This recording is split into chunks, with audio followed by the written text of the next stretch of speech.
So welcome back to the channel. I'm just checking at what stage we were up to in last week's video because I can't remember.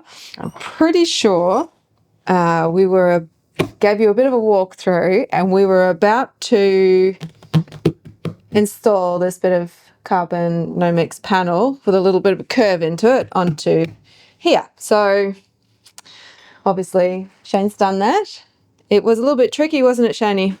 It was challenging. Trying to deal with the curve of the cabin top roof curve and then the twist of this panel as well. But it looks really cool on here. And the underneath, I'll put some B-roll over this, but the underneath, which is Oliver's ceiling, he wants to keep clear coat. So he's got a bit of a work cut out for him, but we've fed and bogged up until the new carbon piece. So that's just going to be painted. I'm going to sit here so that we can get you in the picture. Or maybe not. That was me. Oh, you, is it? I thought that was me. Because we've actually taken out the... Found a squeaky bit of wood. We've actually taken out the longitudinal underneath the seat here, so I was very worried that was me. We've put this in, haven't we? Done a heap of painting. The painting's looking really good, really pleased about that. So Aiden's room's pretty much painted. Yep. But the big thing has been adding a bit of carbon fibre in here. Yep. Tidying up loose ends with little jobs in the pantry, finishing off jobs in the bathroom so they could be painted. Yeah, and of course, fitting this in place as well. Yeah. So if you can see, this is quite a twisty, curvy panel, and it took Shayne a fair amount of talent and patience to get this in. But it looks beautiful, so it's all now glued and laminated in place. And you use epoxy to glue it in, and you laminated it with carbon, right? Yeah. So I have a basic standard on the boat so that myself, or if we ever sell the boat, the next person to ever work on it, basically if it's black, it's carbon and epoxy, and it is a carbon epoxy part that will be attached with carbon and epoxy. Everything else is glass and polyester. So there is a bit of method to the madness. This could have been taped in with polyester and glass, but to keep the methodology the same throughout the boat, it's bonded and taped in with epoxy, like the front beam and longeron and chain plates, etc., etc., etc. So, yeah. So I'm about to bog and fair all of this here, but before I do that, I just wanted to have a bit of a chat about what's going on in this area, I think, because it's quite, I think it's sort of one of my favourite pieces at the moment is this mullion. I think it's come up really nicely. And this is a piece of sail batten. Big sail batten. But it's not just any bit of sail batten. It's C-Tech's, they call it CT40. And I've got another piece here, which I'm bringing out. And I did want to talk a bit about this, Shayne, because we had a few sort of comments. A small offcut. Oh. There is a small offcut somewhere. You don't want a big bit? Easier for people to see the smaller offcut. That might be down in Harry's room. Is this what you were thinking of? Yeah. Well, I was going to show this bit. Well, you can't see what the section is. That just looks like a big black stick. But here's the big black stick, Shayne. All right, so where were you going to go with this? Because this is made by our friends at C-Tech, where you used to work as well. So we're very familiar with C-Tech in New Zealand. And why is it CT40? So there is a series of battens from C-Tech, and they are defined by the mandrel width. Basically, it's defined by the internal width of the batten, because that's the only constant. Every other dimension is completely customized with the batten mandrel. It tapers from top to bottom here. So this is the width. So when a batten is in the sail, it's this way. Here's the mast looking up the back of the sail. Let's say we're looking at the back of the sail there. So the batten sits in this way. So the defining dimension is, if it's a CT40, is 40 millimeters from here to here. If it's a CT22, it's only 22 mil here. If we were to look at our batten from the trailing edge of the sail end to the luff end, the cool thing with all this C-Tech battens is they all taper, and they have many different types of taper profiles depending on what batten, what draft, etc., you want. There's a bunch of different mandrels to get different shapes. Then on top of that, the laminate is also tailored to suit each batten on top of the custom, so you get a custom laminate on top of a large series of mandrels. So each batten is specifically designed essentially for each pocket in a sail. So you can't actually take C-Tech battens and mess them all around if you're in raceboat world. But every single batten is tailor-made to have a specific bend profile for each sail and each position in each sail. So that's the really cool thing about C-Tech battens, is that they are custom designed for each and every sail. And you can order different battens for the same sail to move the draft forwards and aft for lighter or heavy airs as well. So something like an RC44, where it's one design, quite tight, etc. You'll have draft forward battens, draft aft battens, light airs battens, etc. So there's a lot of customization you can do with the battens. So a batten is not a batten when you get to the top end. Yeah, and all of the top end battens are C-Tech battens, so they really do have the market wrapped up, because their product is just by far superior to anything else that goes around. So it's quite exciting that we've got hold of a few of Alex's bigger gear. Yeah, and this is one of the things as well why these battens become available is, like in the case of this, you cannot really, especially in the bigger boat world, you can't really recycle the battens too much because they're so customized. Well, not recycle them for the same job. Same sail. Yeah. Right. Yeah. So you could say on a super yacht, you blew out a main and you ordered a new main to be the same as the old one, you could recycle the battens. If you ordered a new main with a different shape or different leach profile, etc., the chances of reusing the battens is very low because every batten's customized. So we do tend to see a lot of C-Tech battens piling up in raceboat containers because they're not really interchangeable between different generations of sails, etc. So, well, there's a big caveat on that too, because I've used them in the main sail that we've made. Yes, yeah. So we have RC44, but we don't have the same criteria. No, it's just cruising. So, but I mean, they're still like in top-notch condition. So I think they're incredibly durable, and if you can get your hands on any, that would be the sails that I would put on your cruising boat too, because they're reliable. They're not going to break. Battens on your cruising boat. Yeah, there's a lot of technology that goes into the C-Tech battens as well. They're not just carbon, okay? They are blended with S-glasses and all sorts of things. Like, they are pretty up there with a pretty high-tech piece of thing. Yeah, they're high-tech, and even though they can't be recycled very easily in raceboat world, they can certainly be... If you get your hands on a set for a cruising boat, you grab them. Yeah. So, that's what we did. Yep. So we've got them in our mainsail, and we also have a few spare, which we use for the sail bag. In the boom bag. Yep. And now we've got these guys. Well, you'll see also we've been using these throughout other projects on the boats. The CT32 battens are really good.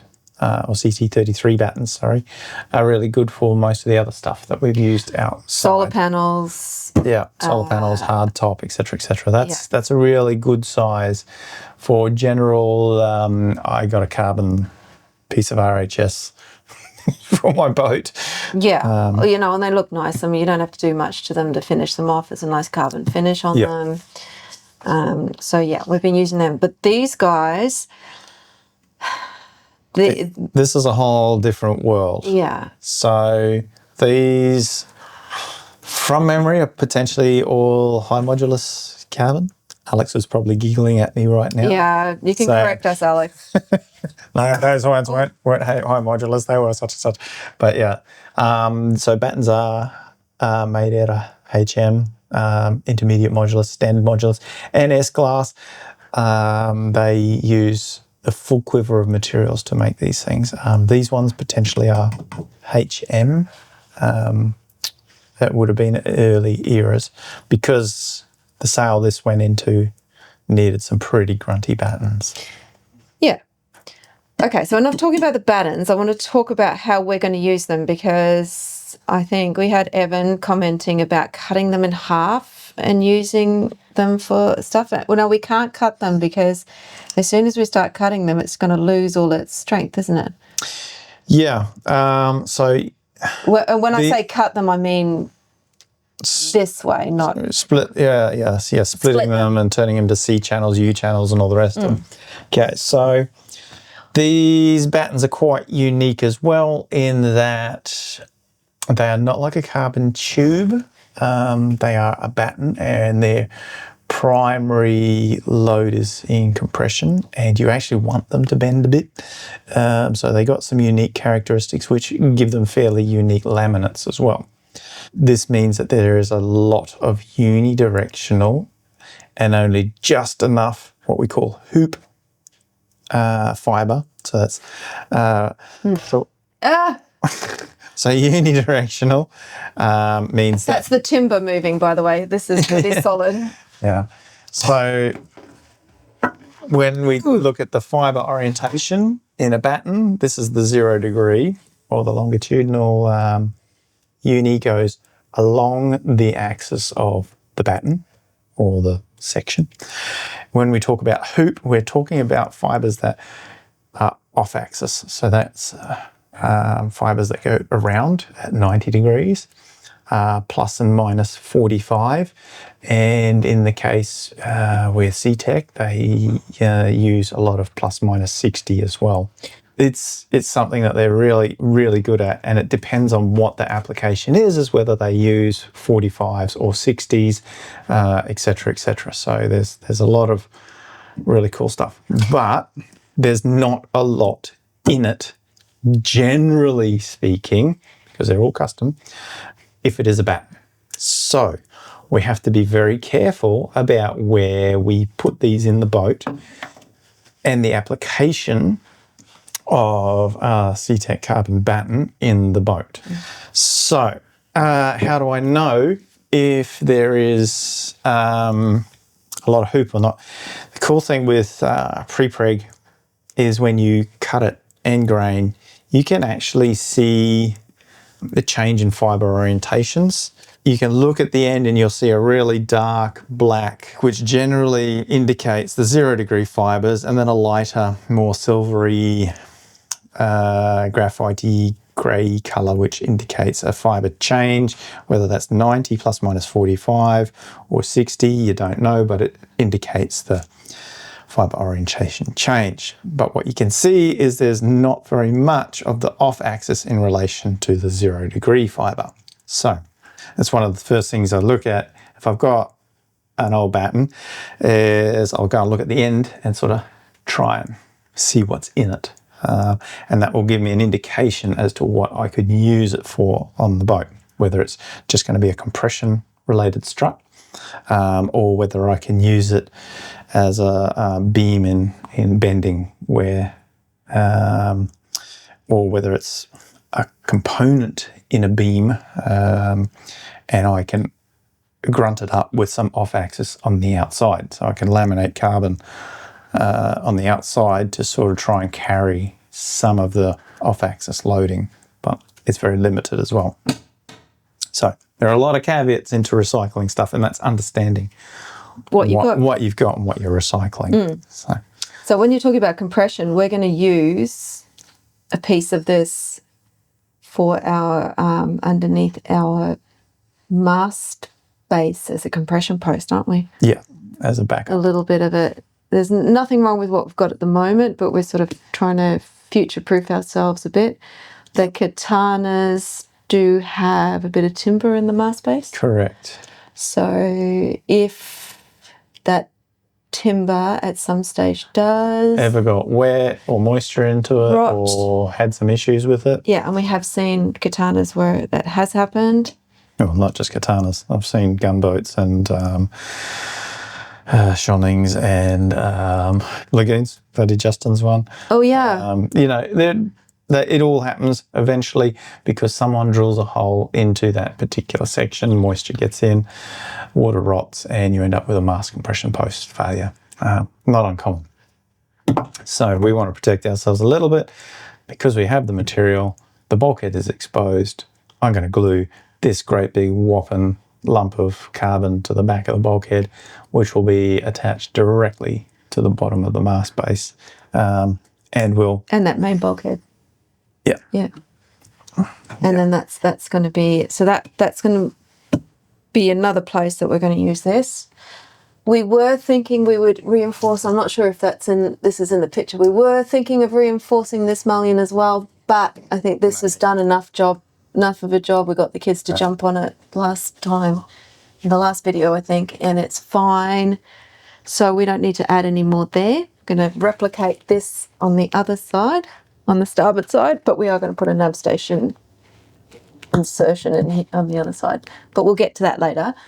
The other thing we're going to do with this is we're going to use it for a Starlink post. No, it's going to be a push pit post with the CT32 extension out the top that the Starlink will sit on. Yep, so this is push pit. So we've just managed to find a stainless steel guy who can refit our push pit to fit in the new stanchion sockets that you made. And now that we've got our hands on this, we've changed what we're going to do. So it's going to be a carbon push pit at the end. So it'll all change again. We're our own worst enemy, aren't we? Yeah. So we're going to use some of that for the push pit. We do want to reinforce the ceiling in the saloon area here. And we asked Shayne, the kids and I were like, well, because it's too stiff and there's too much of a curve in the ceiling for this to sort of fit along the ceiling very nicely. When we're like, why can't we just split it in half? What happens is we have off-axis in here. If the off-axis isn't balanced, and sometimes with these battens we will space the plus with some zeros and then have a minus, 45 or 60. So that makes it technically an unbalanced laminate. And if you split it, it'll actually twist because it's unbalanced.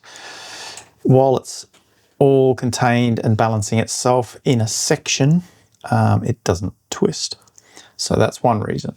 You've got to be careful when splitting these things along their axis.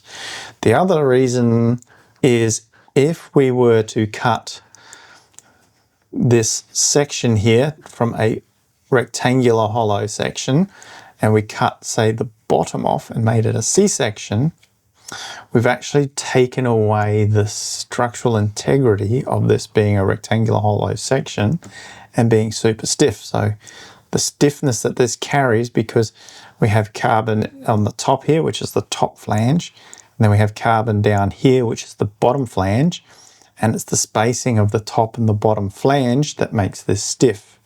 If we take away the bottom flange, we no longer have this really stiff section. So this won't be stiff it won't be anywhere near as stiff anymore. Its stiffness will less than halve, but if we cut this flat bit out of the bottom here, so all of the nice stiffness of this batten just goes out the window. So that's the issue with cutting the bottom flange off. Okay.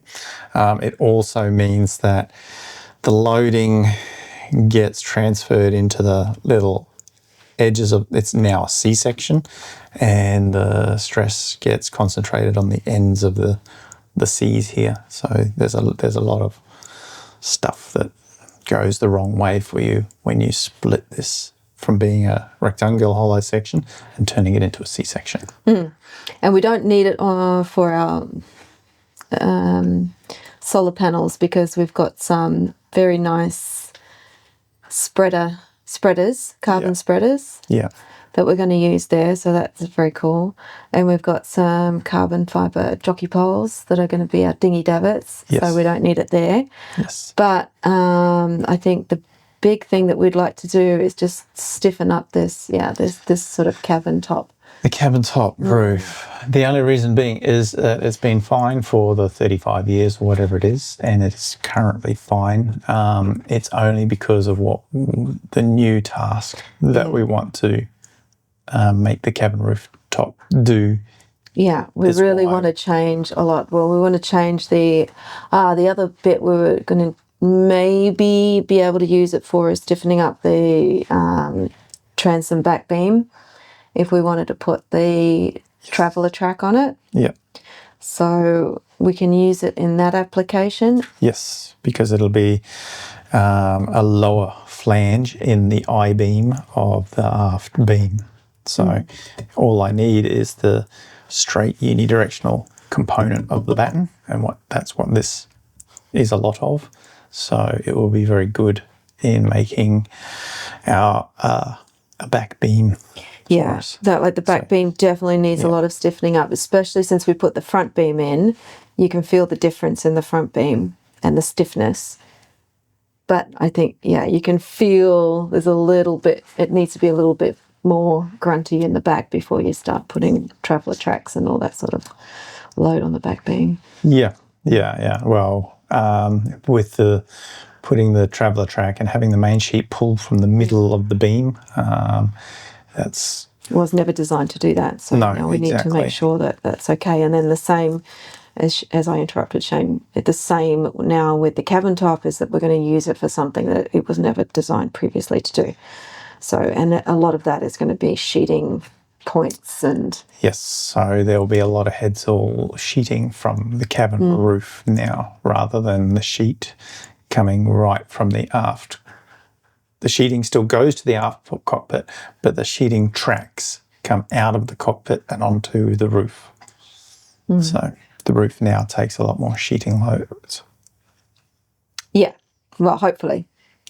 Yeah, we haven't got there yet. With the next headsall, the aim is to get the clue 1 meter lower. So it's a substantial. Yeah. So if anyone saw originally with Pikea, the clue was quite high. Yep. And so the aim of the game has been to sort of how can we get that clue lower, because obviously that's more sail area. It's a more efficient headsail for us. But the sheeting angles that we've had and where the tracks are set up and everything to start with we've been limited by, right? So then it's been a lot of how could we do this better? And maybe we need to show some video of us with the carbon batten actually on the ceiling. It doesn't sit flush with the ceiling, and we're a bit worried it's going to be quite intrusive into the cabin space. Because it's only a 42-foot boat, so we want to try and keep it as open and feel as roomy as possible. So I think at one stage the plan was to router out this inside skin and fit the carbon batten into it. Recess the batten partially into the cabin top roof, but that comes with a whole caveat of challenges, because you just can't route away the inside skin, put this in and laminate over the top of it, because you don't carry the load of this super stiff beam through to the outside skin very well if you just do it like that. So you've got to router the groove out and reinstate a partial lightweight internal skin, and then this, and then reinstate the inside skin over the batten. But what if you don't take that inside skin off and you just laminate it straight to it? That's doesn't fine. need all that extra Yeah, work. that's right. But the issue is the cabin top is not anywhere straight, and the batten is straight. We can't bend the batten. No, the batten does bend, but not Over the short span of not with Anna jumping on it. No. cabin tops. So that's the next challenge, is trying to work out how we're going to do that. I like the idea of putting it in. Not only does it stiffen up the space, but also we can hide a lot of the wiring for electrical stuff and whatever behind it too. Yeah, so exactly. it has got a couple of purposes, and I think it'll be really good to do. We're just going to nut out the best way to do it. Yes. Yeah.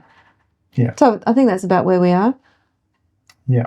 So it's not an ad for our mates at C-Tech, but hopefully it gives you an insight a little bit into what they make and sort of how it's made. Go on a lot because I'd spent a lot of time with Alex designing all the machines to build these battens. So I know exactly how they're made. No, it's not an ad for C-Tech, but I think it's worth explaining why we're excited about them and why we like them. And and if someone else finds C-Tech race boats or super yachts in the yards, it is worth going and asking, hey, what are you doing with that? Yeah. Because they might not need it. A lot of the time they're not needed and they take up space in their containers and things like that. And it is much better that somebody put this in their cruising boat to hold up their bimini or stiffen their mullion or dinghy davit than it going into the rubbish bin. And it's pretty good out in the elements too, because well, yeah, but they seem to have lasted even without the protection. Even not painted, they do. It's been pretty good because of the pre-preg resin that's used with them is a lot more durable than hand laminating epoxy resin. And I'm not saying don't paint them, because you should paint them. But yes, that's true. If you happen to go 4 seasons without painting them, it's just I'm just making an observation that based on our terrible. It's not the end of the world. Yeah, our terrible record at finishing projects. Let's get halfway, get to it. That'll get us through. We'll fix that up later, and that's how it stays for years. So okay. Well, hopefully that helps everybody. Well, not even, I don't know. Hopefully that explains what we're up to this week. I've got to now. We're going to clear coat. No, we're going to clear coat the underneath, but this will be white because it's underneath our windows. It does get very hot, so we can't. It just wouldn't be comfortable. We are thinking maybe that we try and I've just taken the peel play off that, but have a look at it, and we might be able to keep the mullion clear coat. That might be a nice thing to do. Yeah. If it was your boat, what would you do? Would you paint the mullion white or would you leave it black? Everyone's going to leave it black. Come on. Put in the comments whether you'll make it black or white. Oh, Shayne, are you learning how to... Clear coat carbon or painted white? Shayne's learning how to be a YouTuber.